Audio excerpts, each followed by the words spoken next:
We are Gold Ivy. Our mission is to empower you to own and unleash your truth. Stories of resiliency are gold, and ivy grows in hard places. Those hard places are what creates space for light to shine through. You decide what works for your daily life and how to transform our lessons into your gold. This is Ivy Unleashed, a Gold Ivy production.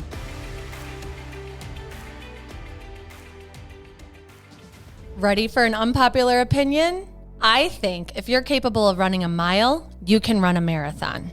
If you've ever dreamed of crossing a finish line in the fall, feeling that crisp air and hearing the cheers of a crowd, the feeling of accomplishment washing over you as you receive your medal, knowing you pushed your limits and achieved something incredible.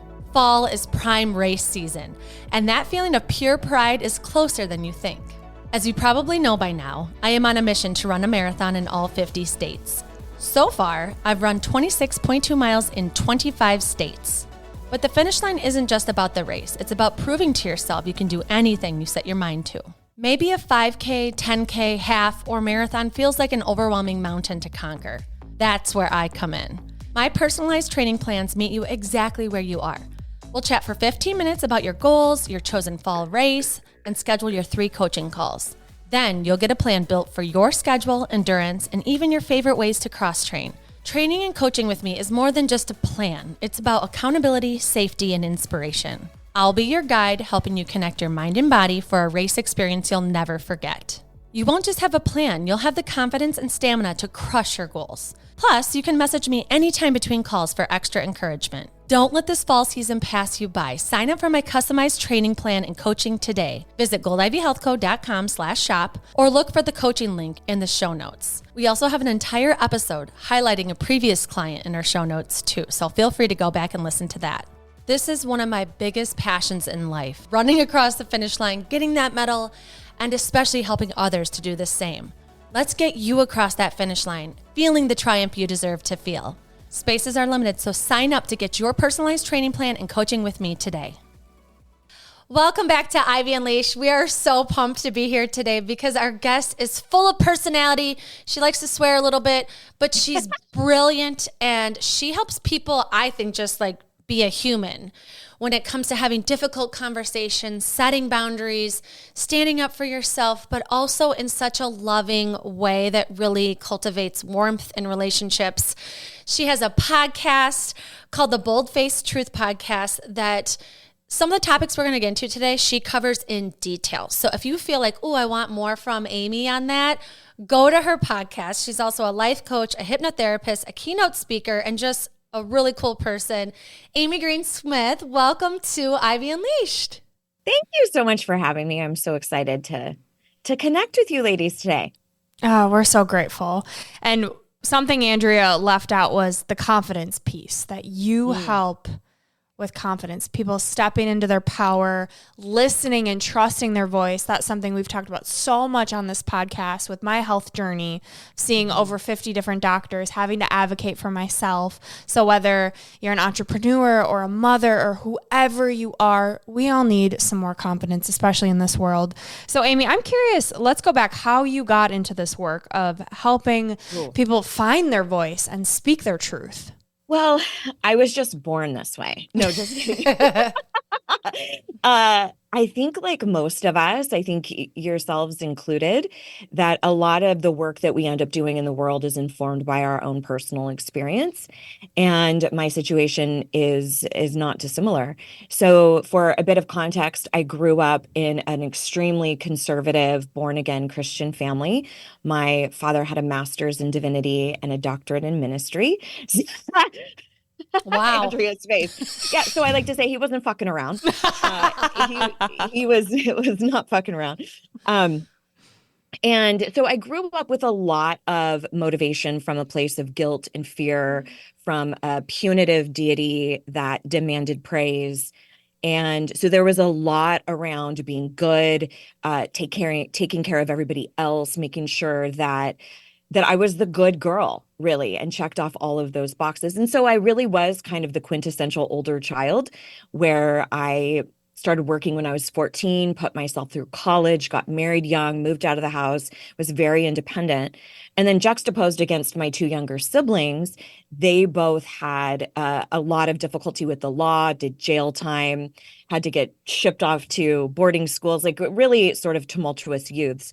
And, this all comes full circle in '07 when my father passed away.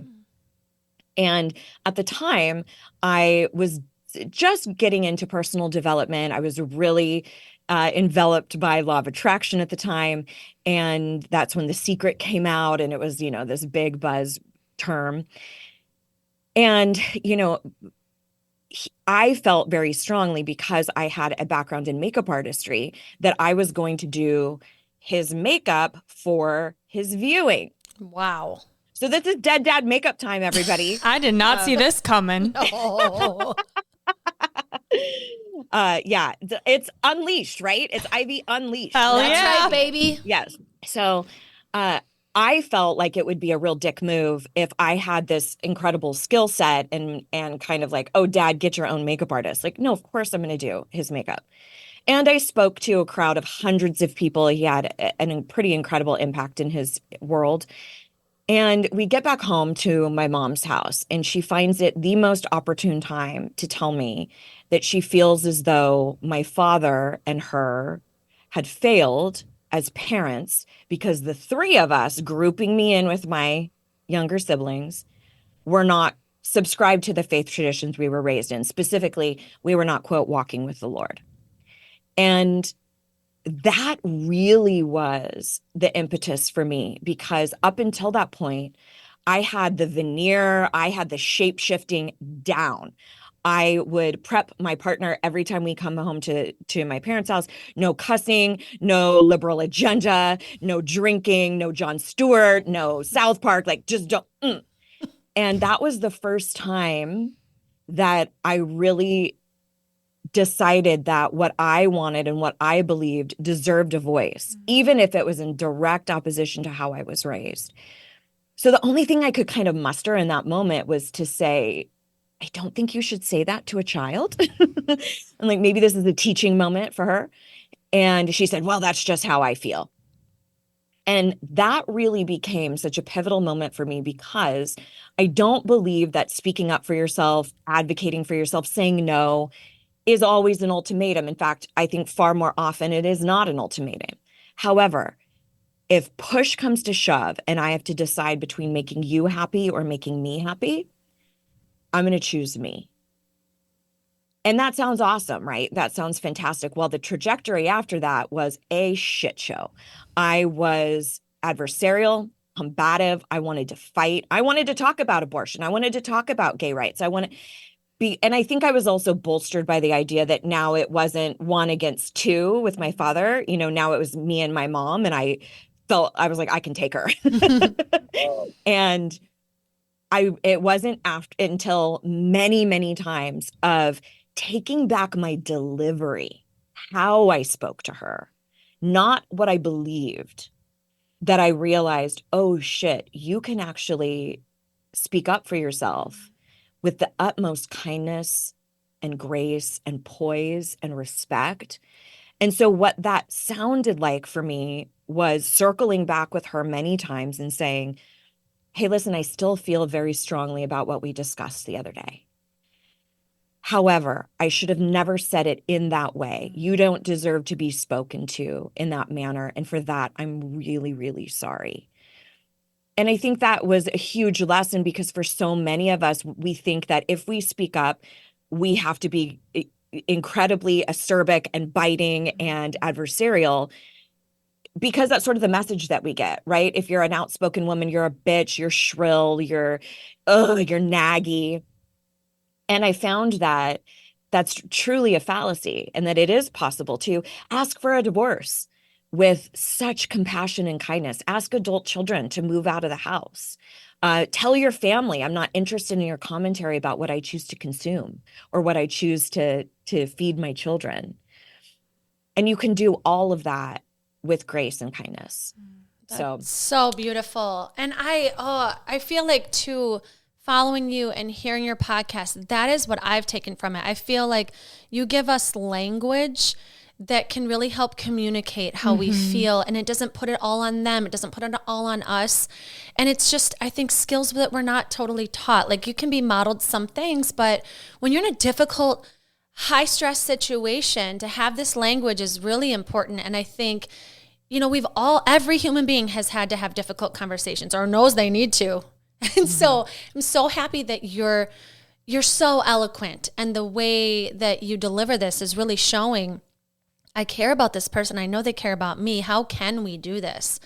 But I want to back the train up a bit, because you said something earlier, and I've heard this in some of your podcasts, where if you don't speak up for yourself, it's a threat to your self-confidence, your self-worth. And so I would love to talk about that, because sometimes people, they don't even get to the difficult conversation. They avoid the conversation. So can we talk about self-worth and just kind of getting yourself to the point where you're allowing yourself to even entertain the idea of a difficult conversation?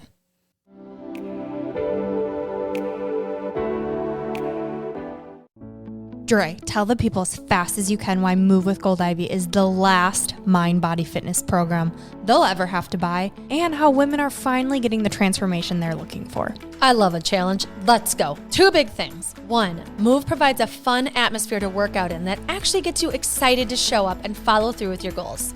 Not only is there an element of fun, but we've carefully curated a program that makes it as easy as possible for women to take care of themselves. And 2, a Move membership addresses every aspect of your health, mind and body. Our Move members are getting the physical transformation they've been hoping for, and feeling like they've finally found the group that motivates them on a daily basis.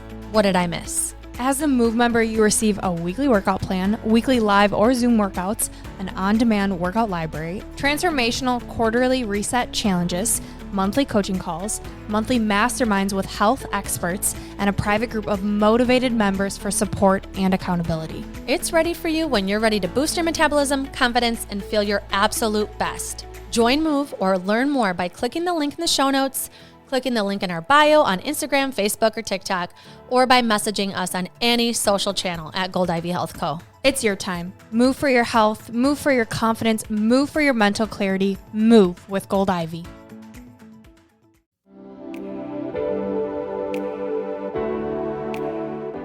And something we can circle back to, if you're interested, is the reason why we have that compulsion to be quiet. We're not doing that to be like, hey, I can't wait to be a doormat. We're doing that to genuinely take care of ourselves, right? Like, they're one of our primary human needs. Like, if you look at Maslow's hierarchy of needs, is one of belonging. We're wired for connection. So if we feel like somebody doesn't approve of us, or our in-laws don't really like us that much, or, so-and-so in accounting doesn't think we're doing a good job, our lizard brain registers as, I'm not safe. I could possibly die if I'm not a part of this group. So I think it's really important that we underline that. Get in line. A majority of us don't want confrontation. When people tell me, actually, I really hate confrontation. I'm like, oh, I love it. Like, no, we don't fucking love it. We don't want to do it. Yes, we have a handful of those folks in our life who are always looking for a fight. They are few and far between. I would say a majority of us don't want to have these awkward interactions with people. But what we have to understand, and Andrea, you set this up so perfectly, is that it's directly tethered to our self-worth.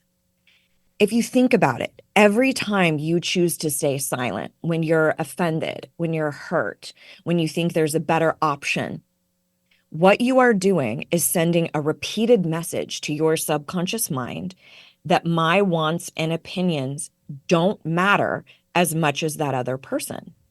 But we wrap it up in all this nobility, right? We have all of these idioms like, I just don't want to rock the boat. I want to sweep it under the rug. I don't want to open up a can of worms. And all of those things are ways to get us to stay fucking quiet.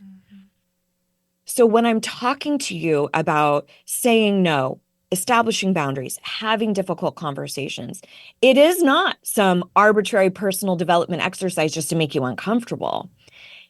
It's because your self-worth literally depends on it. Because if I'm operating in my life where I let everyone else's voice matter more than mine. Everyone else's opinions, desires, wants are more important than mine. Now I have nailed that into my subconscious as a belief that I just don't matter as much. So no wonder it's difficult for you to launch your practice or to go to yoga training school. No wonder you feel like you're not worthy of entering the dating scene again, or you think you're going to fuck up your kids. Like, no wonder all of these life issues are a problem because you aren't anchored into this idea that you matter and that your voice matters. My gosh. Can we just I just love the way you speak because it's so powerful and it's so true. And we have to think about that message that we're sending to ourselves. Like, sometimes I think moms will be like, okay, I got to show my kid how to stand up for themselves, or they're at school and I got to teach them how to stand up for themselves. But you're also sending a message to yourself, which reflects in everything you're doing. If you're not able to stand up for yourself or find a way to address the difficult conversations, find a way to speak up when someone says something that lights you up internally and then you don't do anything about it, like that. I'm a person that I don't have this problem where I'm like, okay, I just calm down, let this one go. I am more of like a fighter, and I have the opposite where I'm not going to let anybody treat me like shit. Absolutely not. Not in this world. No, I have enough friends. I don't need someone treating me like shit. So I don't need that conversation.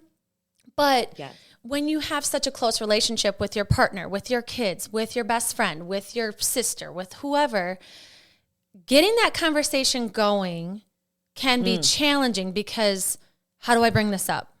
Yes. How do I get them to talk with me about it? Because we need a one-on-one, but I don't want to freak them out, but I don't want them to think about it too much before the conversation. I have a lot I want to say, and I've also heard you speak about this, and I would love for you to talk through how to get the conversation going when you know you need to talk with someone about something that's bothering you.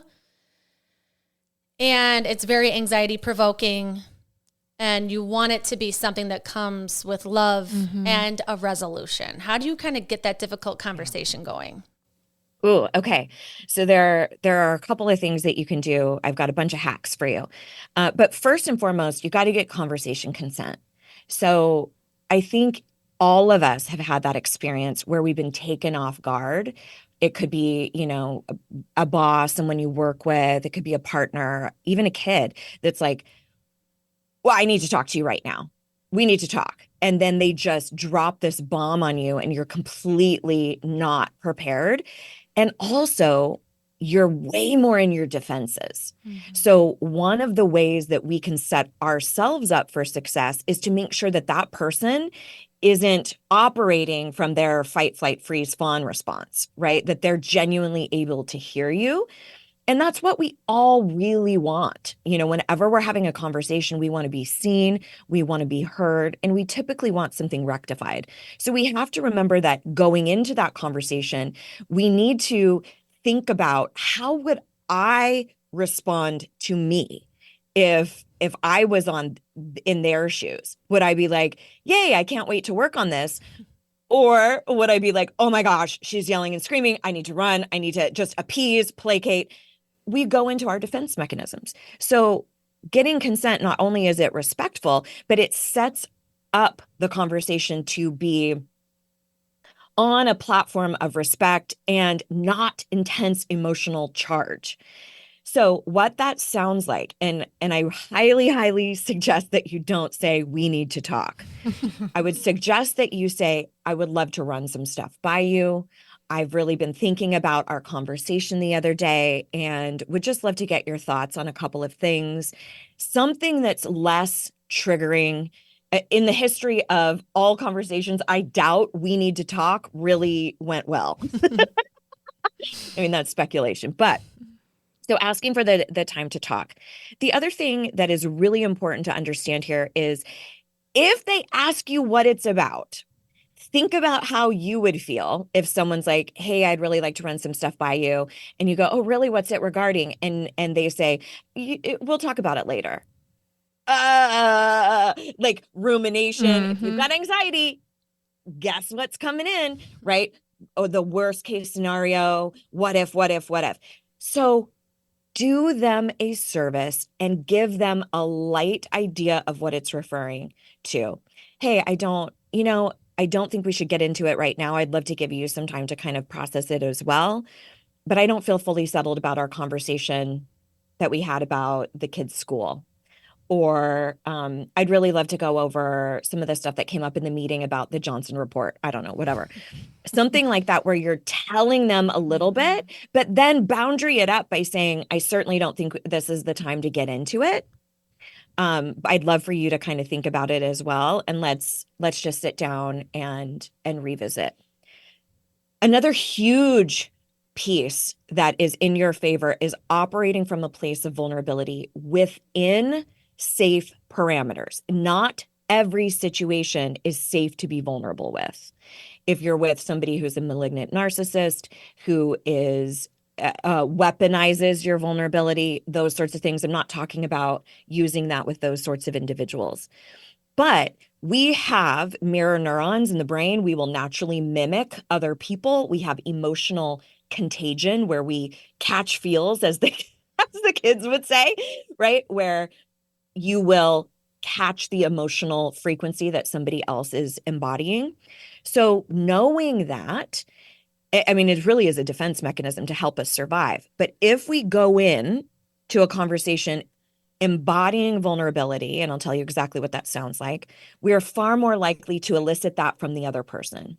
So if you go in guns blazing, ready to do battle, and you're like, hey, listen, this is not acceptable and this can't happen again, and you're just stoic and rigid, you are more likely to elicit defensive responses from that other person.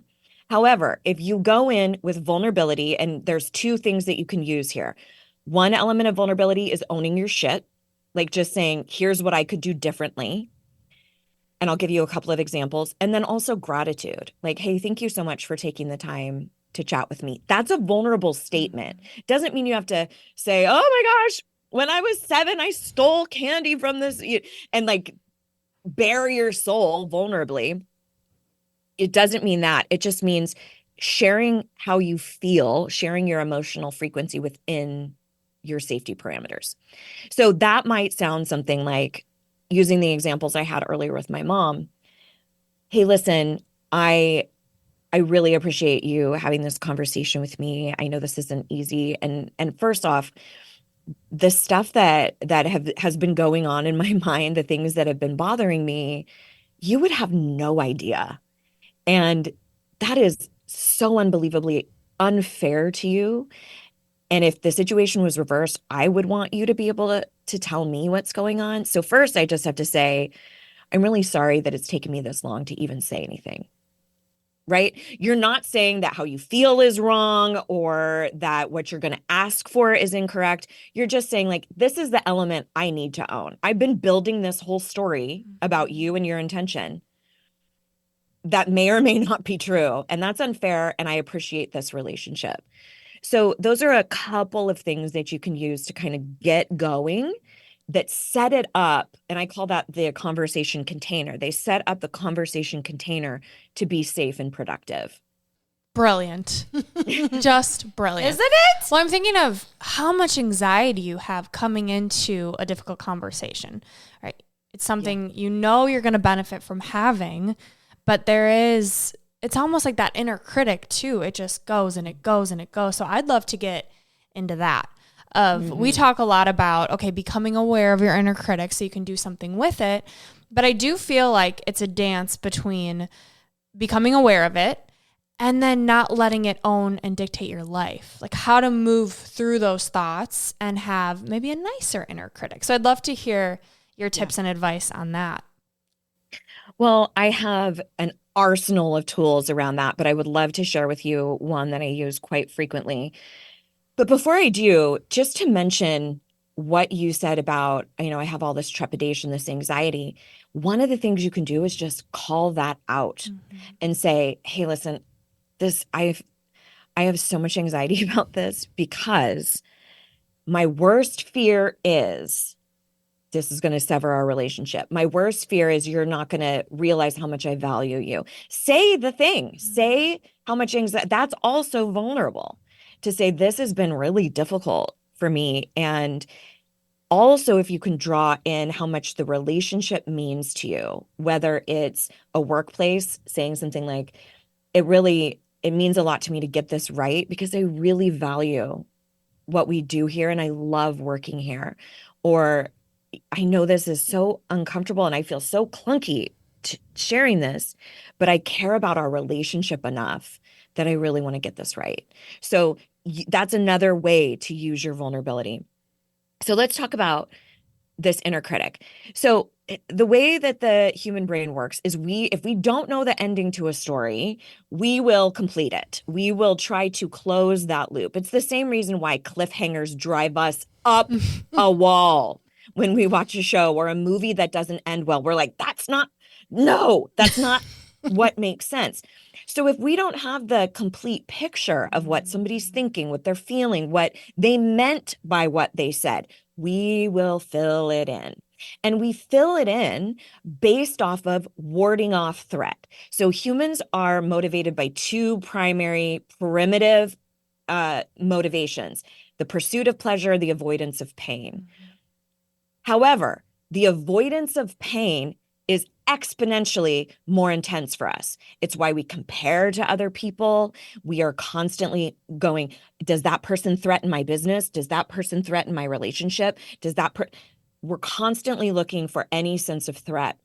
So of course, when we're making up stories, we're making up all these worst case possible scenarios. So one of my favorite tools that I've created is called Find My Truth, and it's an acronym, FMT. The F stands for, what are the facts? Facts are not beliefs, right? Beliefs are just simply a feeling of certainty. If I say to you, I believe that I am worthy, I can't fucking prove that. We can't do, the scientific process. There's no data that supports it other than I have a feeling of certainty that it's true. Facts are something that we know are true. And most of the time, when we take the facts, we jump to a conclusion about them that isn't rooted in that data. So the second piece, the M, is what am I making up? Here are the facts. What am I making up? And then the T stands for truth. What is my truth? Or what else could be true? For example, years ago, we were renovating our home, getting prepared to move across the country. And my husband had brought all of our patio furniture into the living room where I always did my workouts. And because we were renovating the patio, the only thing he says to me, the only phrase, are you still doing your workouts in the living room? That was the only thing. And I said, oh, no.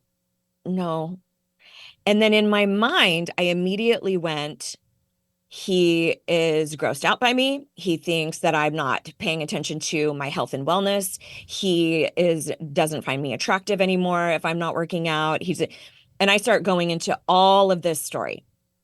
And so I said to him, I said, I just need to tell you where I went in my head, right? Taking ownership of it. Here's where I went. And I tell him, and he goes, oh, no, that's not what I was thinking at all. I was thinking I've just moved all the patio furniture into the living room, and I just wanted to make sure I was being respectful that you had space to work out. Oh. Oops. And it's like, oh, ooh. So thinking about that, there are situations when you do source the information and it's not what you want. So I've had similar situations with friendships where both of them told me they couldn't make it to my birthday party for my 40th birthday, kind of last minute, and both of them said it was a financial issue. One person I went to and said, hey, I just saw that you posted about this vacation you're taking. Here's where I went in my head. You can't come to my birthday because of money, but you have all this money for a European vacation. Turns out her parents were paying for the entire thing. She was like, I have zero money. My mom is paying for everything. That's the only reason I'm going. And it's because of a death of a relative that she feels really pressed that I be there. The other friend was basically like, yeah, you caught me. So you sometimes will get information or data that you don't love. But I would say far more often than not, we fabricate a story that is not anchored in reality at all. It's usually anchored in fear, warding off threat, etc. So using this, what are the facts of the situation? This can be really helpful if you've been ruminating about something that somebody said. Mm-hmm. What are the facts? What have I made up? And that's usually like, and all of a sudden you're destitute on the street, like at the end of what you've made up. And then what else could be true? What else could be true outside of this story that I've made up? I love that. And my brain is going to people pleasing because I think, okay, yes, it's great to be vulnerable, share with you these dark thoughts that I'm having. And then the inner critic comes back and is like, well, don't share that. That's silly. Why would you think that? They're going to think you're weird. I don't know. You don't want to rock the boat. So how does this, in your mind, tie into people pleasing?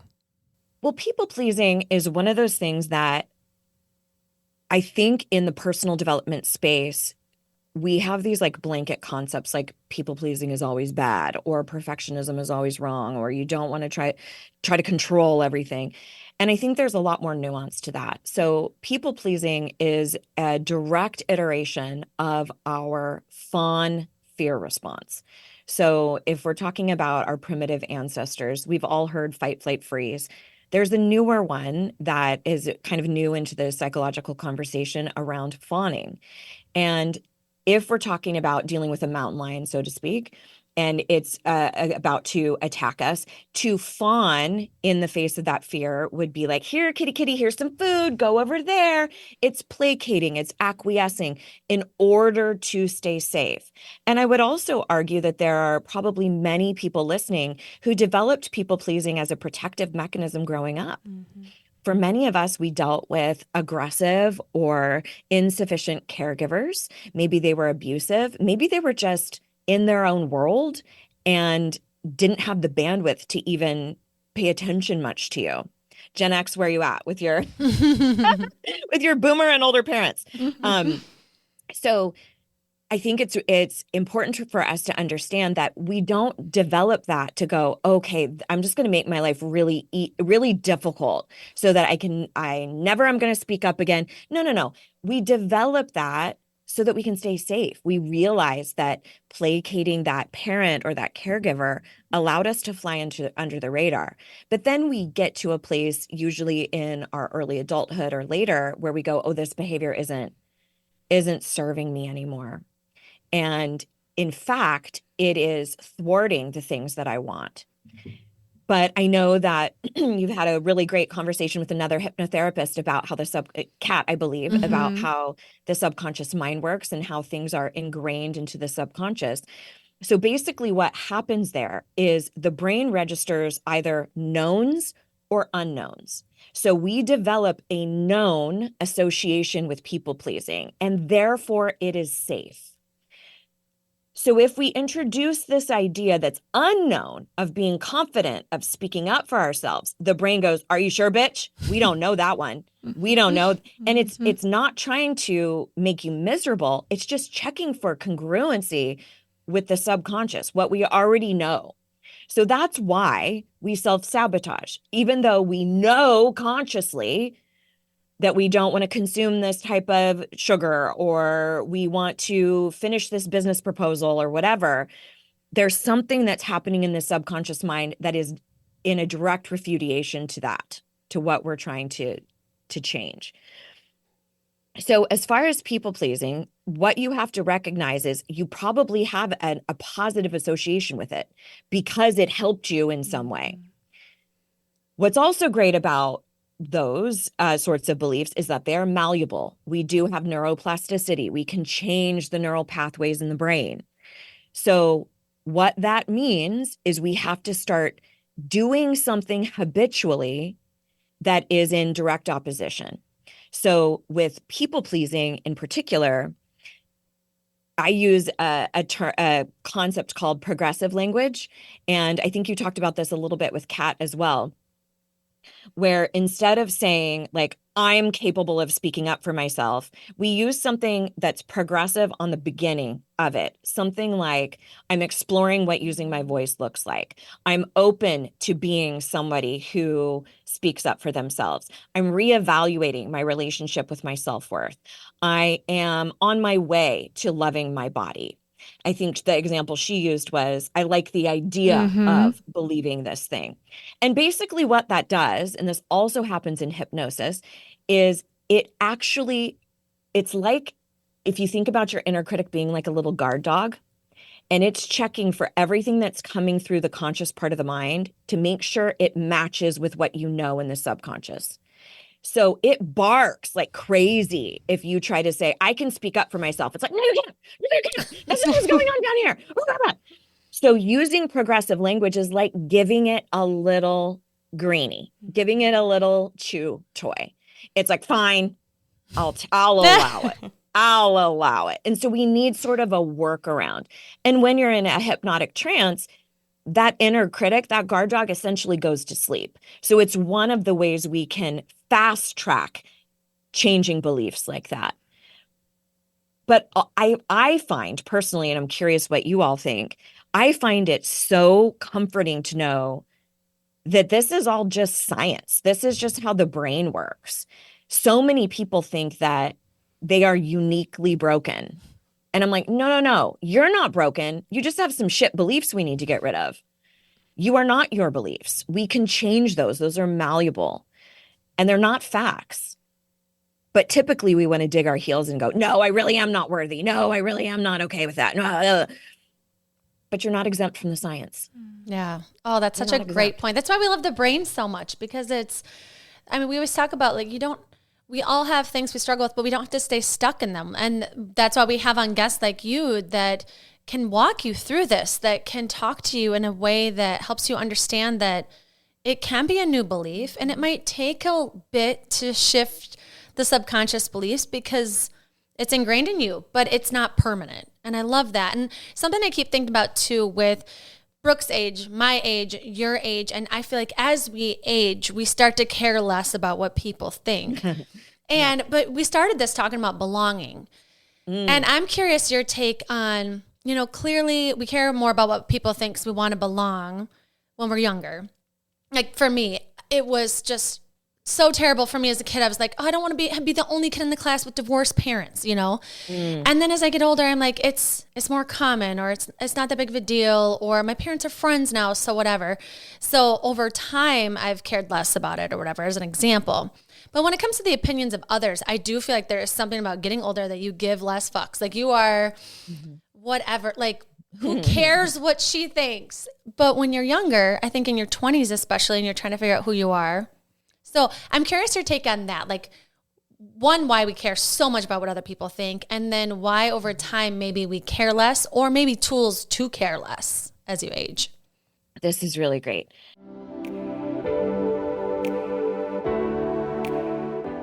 Today's episode is sponsored by BetterHelp.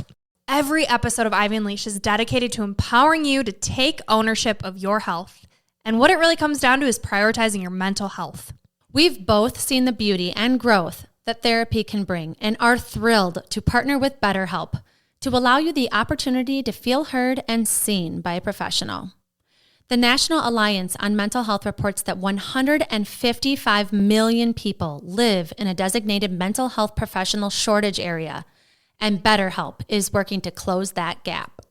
I've personally used BetterHelp and loved it because it was all online, making it super convenient. The biggest piece for me was how affordable it is. I was able to choose the therapist that met my needs. I came in with wanting to work on childhood trauma and anxiety, and it was unbelievable to see how many options I had with all the different backgrounds of therapists. With BetterHelp, you have access to a network of over 30,000 licensed and experienced therapists. Therapy is all about deepening your self-awareness. And sometimes we can't see our own patterns and behaviors until we talk them out and get an unbiased perspective. It's really nice to have someone who doesn't know you and has the professional background to help you thrive in your daily life. It has made the world of a difference with every relationship in my life, including the one with myself. To get started, all you have to do is fill out a brief questionnaire about your needs and preferences and choose your therapist out of the options they give you. You can talk to your therapist however you feel comfortable, whether it's via text, chat, phone, or video call. Also, you can switch therapists at no additional charge until you find the right fit for you. The best investment you can make is in yourself. Get 10% off your first month at betterhelp.com/goldivy. That's betterhelp.com/goldivy. Take the first step to inner peace and freedom today. And now back to the show.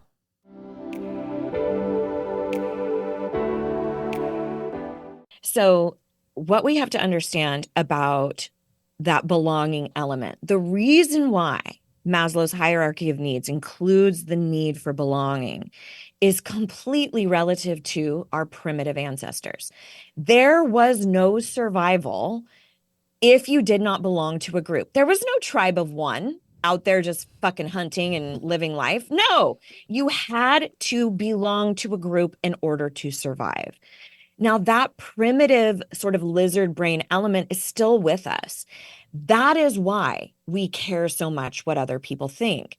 Again, and we don't ever consciously think this, but you as a little kid going into class, for example, what's happening primitively, subconsciously is, I might not survive this. I might actually die if these kids don't accept me into the fold. You don't consciously think that ever, but that's what's running in the system. And if anybody caught the conversation with Kat, she's spot on in that our subconscious mind, depending who you talk to, is like 90 to 95% of our mind's power. So that means consciously what you're thinking, like, okay, that's irrational. Nobody's going to ostracize me. That's ridiculous. Guess which one is going to win in the mind if there's 95% saying, you might be ostracized. They might not love you. They might not care for you. So I think one part of it is just recognizing we're wired this way as humans. Then add in the extra component of being either a female or femme presenting in our culture. And now you have another level of oppression where we have said very systematically and intentionally to little girls, you are responsible for the emotions of other people. So we're going to give you toys that are about caretaking and nurturing a baby, taking care of all these needs, or how to cook and put together these meals. And meanwhile, boys get to be the firemen and they get to have the NASA kits and learn about science. So we have to give credence to the conditioning that we receive socially as well. So we've got this primitive element, we've got a social element, which, by the way, is exponentially worse if you find yourself in any other marginalized identity. If you're also in a fat body, which I use the word fat through a liberatory lens. If you're in a queer body, a disabled body, a Black and brown body, you have an extra layer of culture saying, prove that you're worthy, prove that you're enough. So the cards are stacked against us. So yes, we do have to do something on a collective level. I think that's where our vote comes in. So I think and believe wholeheartedly that one of the fiercest acts of resistance against oppression is believing in yourself, is saying, I am enough. I deserve to rest. I deserve to play. I deserve wealth. I deserve pleasure. In a world and a society that says, not for you. No, not for you. So I think that on a nuclear standpoint, for each of us independently, for the sisterhood, for the resistance, for the future, it's imperative that we take up some goddamn space, that we believe that we are enough. I took a social justice class in the summer of 2020. And I was struck by a lot of the parallels between this work and social reform. And one of the things that stood out to me was that systems of oppression are allowed to stay in power as long as the oppressed party continues to believe that they're not enough. So the longer women think we deserve to get 83 cents on the dollar, we will stay there. As long as we believe that our place is in the home, or which is all fabricated, by the way, that we have to embody these specific characteristics to be the right type of woman, the longer we stay oppressed. And that's the case for anybody else, believing that people who are straight are better than who I am as a queer person, or, any other marginalized identity.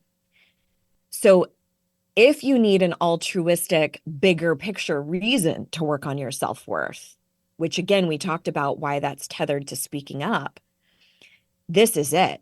It's for our children. It's for the future. It's for us. It's for the resistance. Yeah, I get worked up about that one. Wow, I know, I can tell, and I love it. And I love too the examples you gave earlier of what can we say to start really believing that.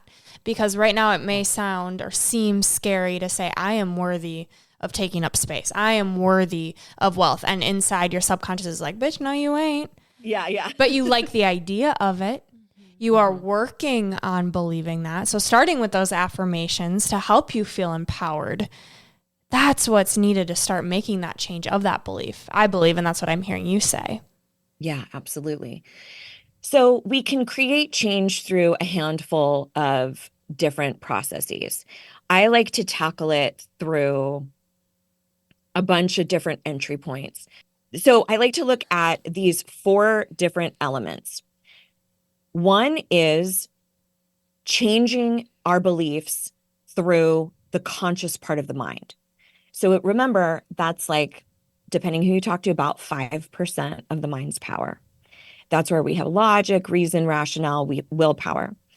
So we want to attack that as well as the subconscious mind. So we want to be doing something that's working with that subconscious faculty. And we can do that a handful of different ways. I personally love hypnosis, and specifically subliminal hypnosis, where the mind can actually pick up on the sentiments that are being shared, but it just kind of sounds like music to the conscious mind. We're just distracting.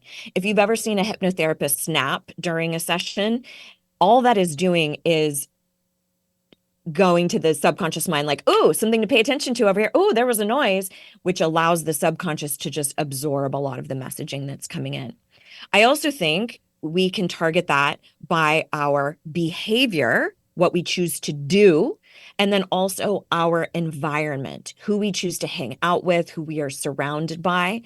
So all of these elements are entry points to work with your self-worth.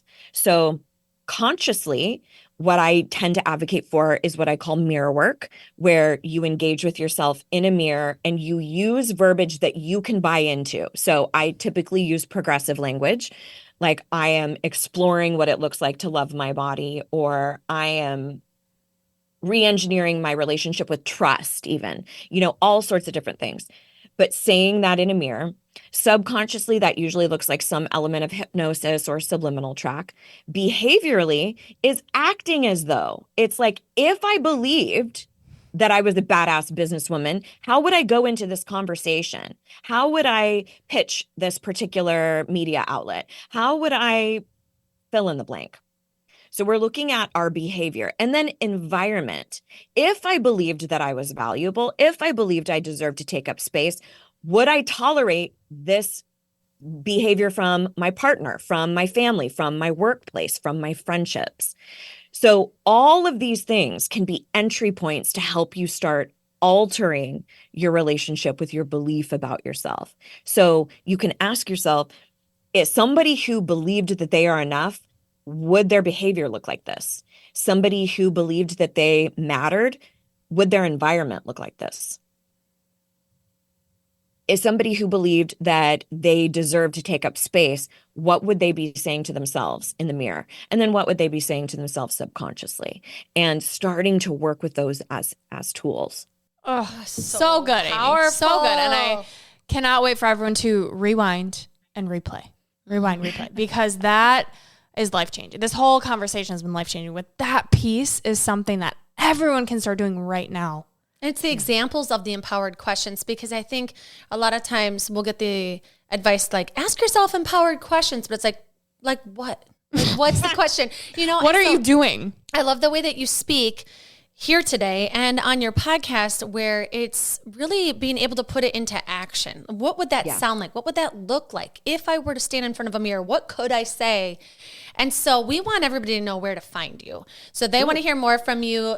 You have about 500 episodes on your podcast. So I think that's a great place to start, and then let everybody know where they can follow you and find you and work with you.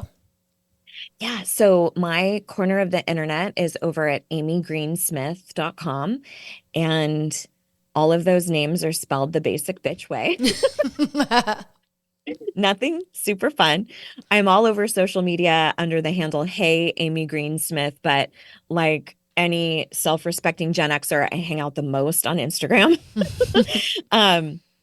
But yeah, if you come over to my site, I've got some free hypnosis track around anxiety and fear. I have a free workbook for you that is all about some of these very tangible, action-oriented practices to help you speak up for yourself and cultivate that sense of self-worth. And then if you are interested in doing a deep dive, you'll see additional ways to check out my signature program, which is called Worthy. And it is no joke. It is 9 months of deep dive interpersonal work. And I would say one of the biggest takeaways that people have is being so anchored into that belief that I am enough. Oh, yeah, without a shadow of a doubt. I am worthy 100%.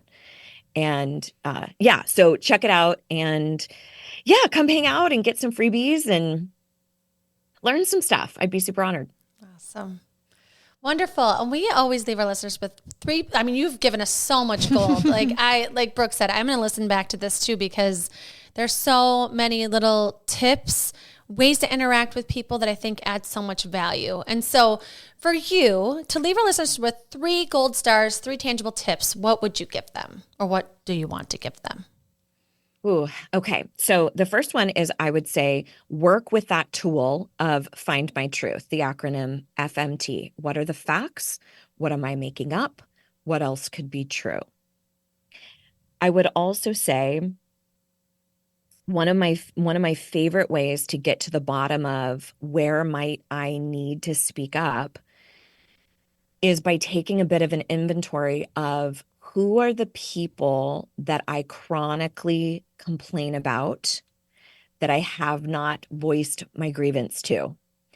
A lot of times, like Andrea, you might be upset with Brooke, but it's your partner who gets the earful. Or I might be really upset with my brother and it's the other brother who gets the earful, right? So sometimes we're speaking up, but we're not speaking up to the party who can do a damn thing about it. Mm-hmm. Now, I'm not talking about just purging and needing to vent out your day. I'm talking about a habitual grievance that would be a surprise to that other person, or at least the impact, how big of a deal this is to you, would be a surprise to that other person. So start taking an inventory. Is there somebody that I chronically and consistently complain about, but I don't take action? That's usually a big blaring symbol for you that a boundary conversation or a tough conversation is in order. And the more we shed the awareness and the light on that, the more uncomfortable it becomes. So once you've turned that light switch on, it's real hard to turn it off. So you'll start seeing like, oh, I really need to say something. I really need to say something. And then the final thing I'll say is to observe your entry points. If you are somebody who, let's say, you want the belief of I am enough, or I am worthy, or even I'm capable of speaking up for myself, go through those 4 elements. What do I need to do subconsciously? How can I use hypnosis or even listening to things as I'm going to sleep? There's tons of apps for that now. How can I start embedding this idea that I am enough consciously? Working with progressive language, saying something like, I'm on my way to, I'm exploring what self-worth looks like. observing your environment, observing your behavior, those two elements. As somebody who believes that they are enough, would I behave this way? As somebody who believes that I am enough, what needs to shift in my environment? And I think that should keep you busy for a while.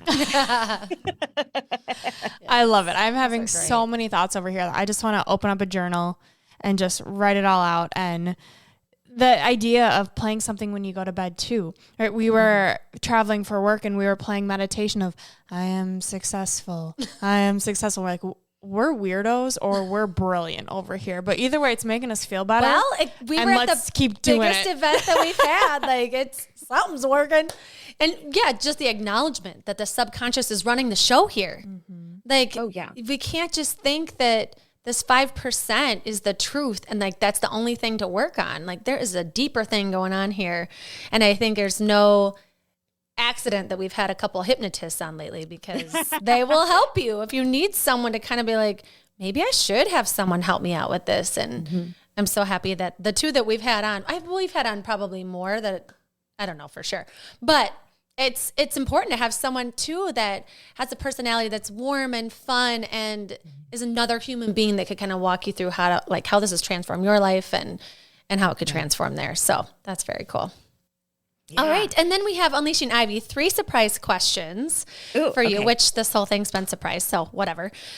But I am so curious about you because, you know, from hardly knowing you, number one, my first interaction is with your assistant, who is also vibrant and funny and quirky and has a funny signature. And just, I feel like you have people around you that are awesome because you're awesome. Mm-hmm. But you've been married for 25 years. Yeah. And I think that's so beautiful. And that requires to me, that's work, right? That is showing up and being intentional with this relationship. And I want the inside scoop, you know, of just what you really feel like it's taken to have what you have. If it's something simple, if it's a few deep things, like what do you think is kind of your secret to having this 25-year marriage? Starting at 20. Yeah. Well, first, I have to say that I don't think everybody is wired for like long-term relationship like that. I do feel a sense of personal pride, and I'm very proud of what we've accomplished. But I don't think that monogamy is for everybody. I don't think that being with one person for a really long time needs to be every single person's goal. So I'll just say that, because I do find that there are people who have had really rich learning and growth experiences from like a 10-year marriage, or, you know, and sometimes it's been racked with incredible pain. But I do think it's important that we say there's multiple ways to be in relationship, and sometimes it's polyamory or ethical non-monogamy.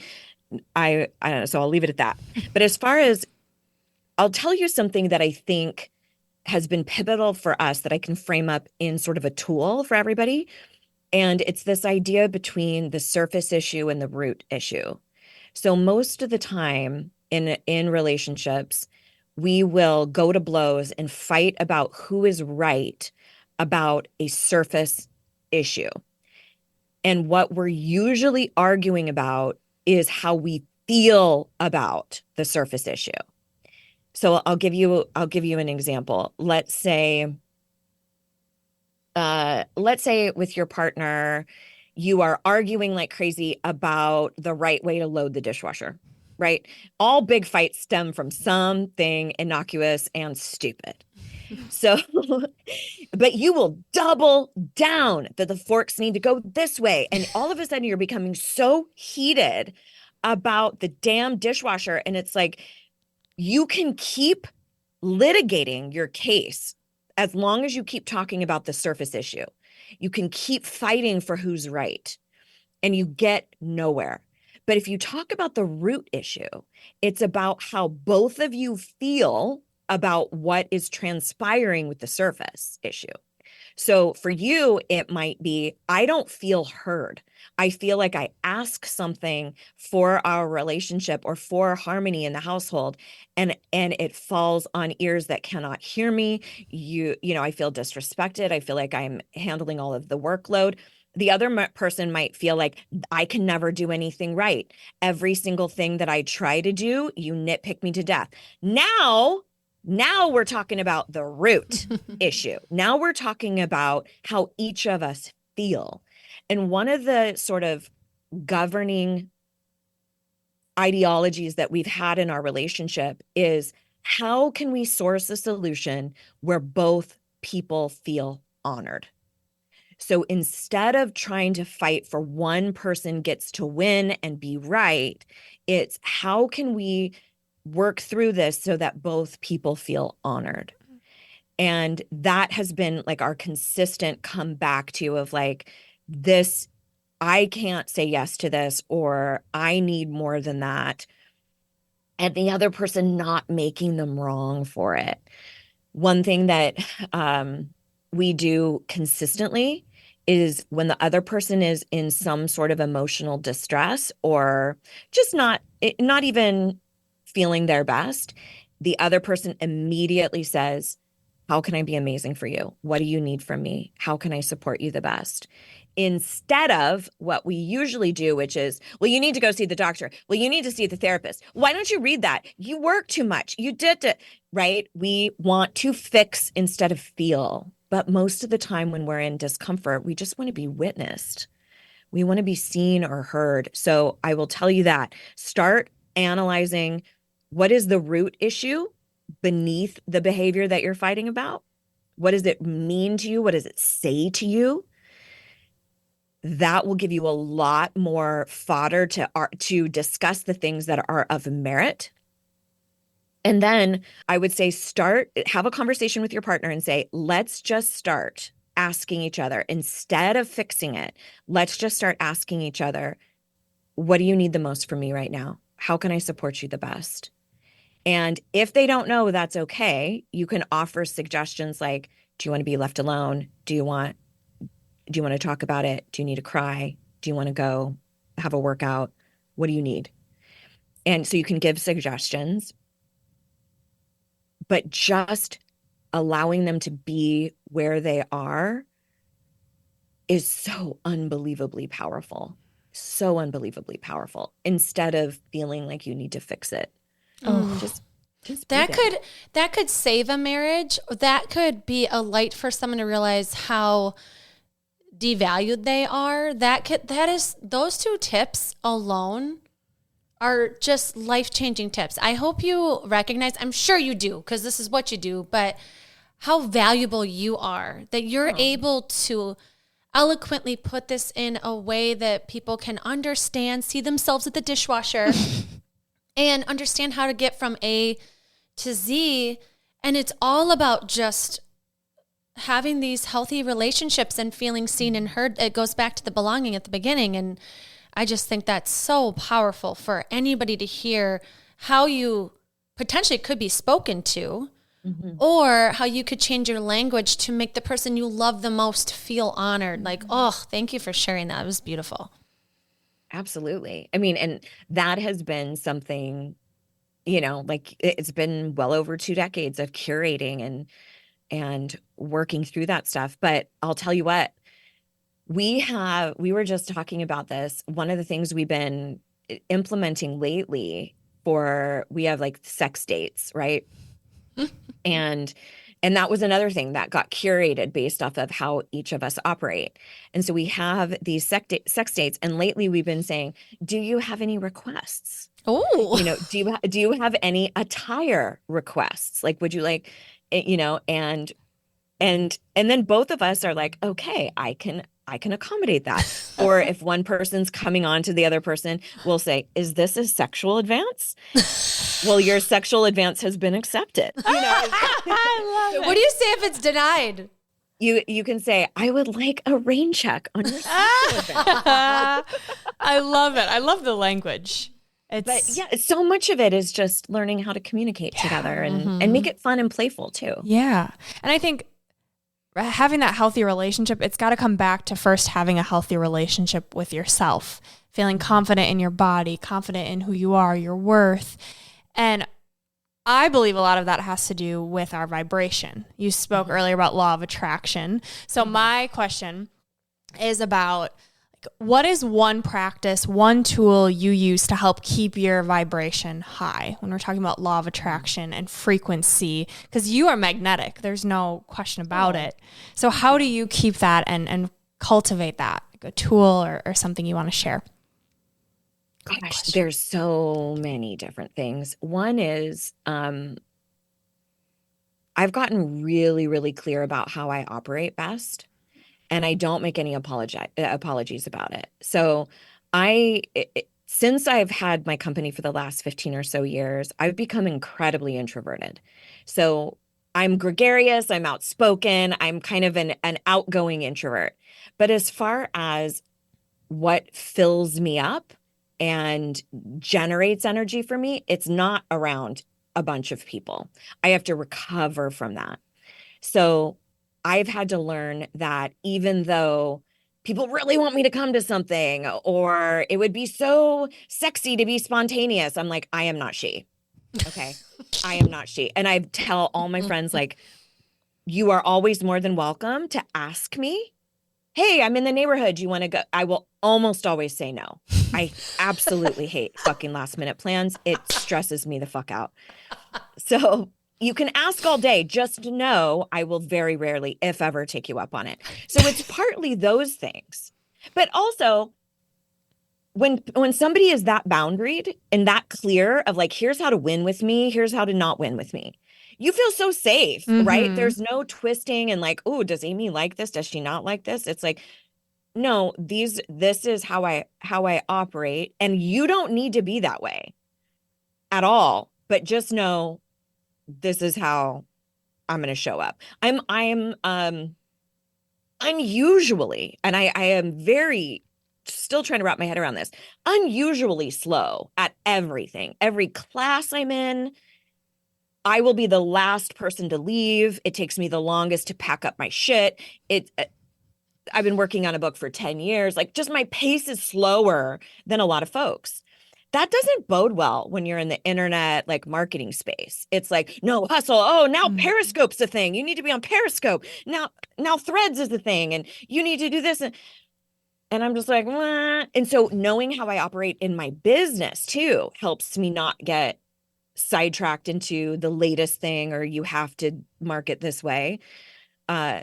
So I think just genuinely doing the work, and a lot of that is values work, I think, for me, in knowing who I am, how I operate, and then just not apologizing for it as sort of a habitual way of being has been impactful. So would you say you standing in your truth of who you are and expressing it and creating the boundaries, that elevates your vibration and you attract things that align with that?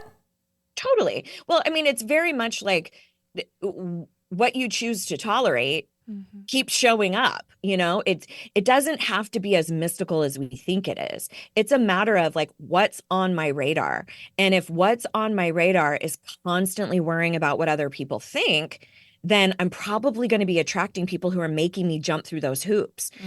But the more I've been anchored into how I operate, who I am, what I will and won't tolerate, I basically have no takers in my life. Like, I don't have people who don't have a reciprocal relationship with me.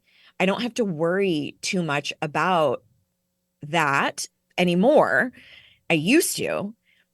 But now it's been this like curated life of like everybody around me operates very similarly to how I do. And so you start to magnetize that. I like to say, when you're talking about attraction and stuff, the more you get anchored into your enoughness, your bullshit tolerance gets a lot less. Yes. So the stuff that you would allow, you just don't allow anymore. Therefore, attracting other things, right? So it doesn't, I think sometimes we think it's more mystical than it really is. It's just a matter of what you're choosing to tolerate. Oh, this is so true. And I just was explaining this to my kids because my whole life I've heard like, you've had such great people for boyfriends. You've had such deep friendships. You've had such like, I've attracted more like healthy relationships.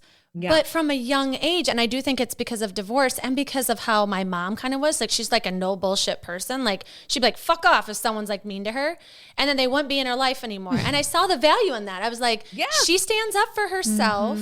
And then for me, I feel like having that mentality of kind of like, why would I be around people that talk to me like that? You know what? She showed me that. But now as a mom, my kids are having interactions, right? And I'm trying to explain this to them. And just the other night, I was explaining to my daughter, like, do you see that your dad ever talks to me disrespectfully? Or I kind of was like showing her my friendships or whatever. And she was like, yeah, oh my gosh, he never talks down to you. And like, you have such great friendships and you and Brooke have so much fun. And I think it can really pay off when, and I know it has to come from within, but even just starting to mirror, like, if someone is constantly talking to me that way, it's because I'm allowing that in my space. And the second you can flip that internally of like, that, I'm not around those types of people, or I don't allow that banter, maybe it'll fizzle away. I don't know how long that takes to kind of weed out all of these assholes in your circle. But like, what have you seen with your clients? I find that they go through a little bit of a grieving process. So almost always the first is anger. They're so angry at both other people who've treated them that way and at themselves for allowing it. And it doesn't matter how old they are. I've seen people in their 20s, 30s, 60s, all different age saying, I can't believe I've wasted so much time worrying about these other people. And so there's almost always this intense anger period. Then sometimes there will be some sadness, some grief of like, who am I if I'm not hanging out with my college sorority? Who am I if I'm not going out drinking all the time with my drinking friends, right? There's an identity shift of, if I let go of these relationships, what does that mean about who I am? And then as you eliminate, right, like one of the key factors in manifestation is clearing out the things that aren't helpful, that aren't getting you towards your goal. So the more you create that chasm, the more you have availability for new people to come in. And it's not dissimilar to just deciding, let's say, that you're not going to eat meat anymore, right? Like you go to a menu now and you look for the mac and cheese, you look for all of the things you can eat because that's on your radar. You're not worried about any of the meat anymore. It's exactly the same thing. It's just what we choose to focus on. It's what we tolerate or choose not to tolerate, and conversely, what we choose to focus on. Oh, so good. So good. Okay, Amy, last question. Okay. If you could go back and tell younger Amy one thing, what age would you choose and what would you tell her? I would, this may be controversial for some folks. I would go back probably to age 15 or 16. And I would say, all the shit you're worried about, don't worry about it because God doesn't exist. Oh, that is a controversial one. I would say in the iteration that you've been taught about God, there is no punitive deity that is demanding your praise or else they're going to send you to eternal damnation. That's not a thing. And I would say you are going to meet your soulmate when you're 18. Trust that. I would say your skin won't always look like this because I had horrible, horrible acne. Your skin won't always look like this. I would say trust your intuition because that is your every little inkling of like, that doesn't feel right. That doesn't sound right. I don't feel good around that. Follow that, even if it's related to the faith you were raised in.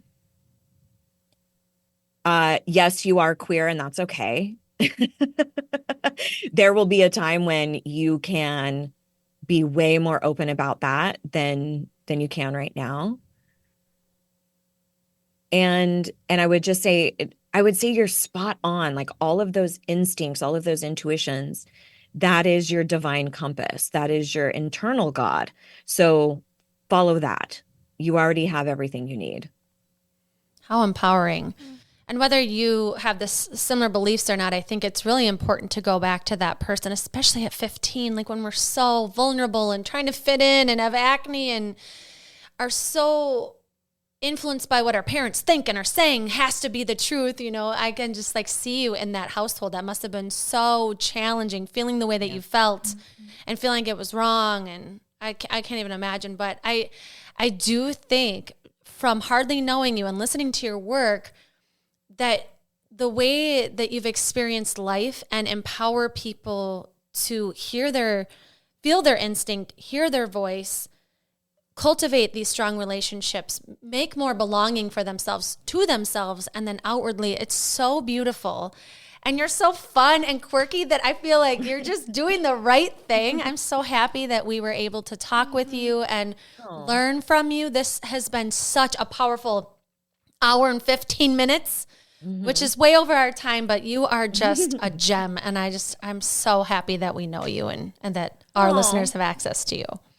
Well, thank you so much. I know that for people, who don't know how it works, sometimes you pitch yourself to a podcast and you're basically just knocking on a door going like, hey, can I share my stuff with your people?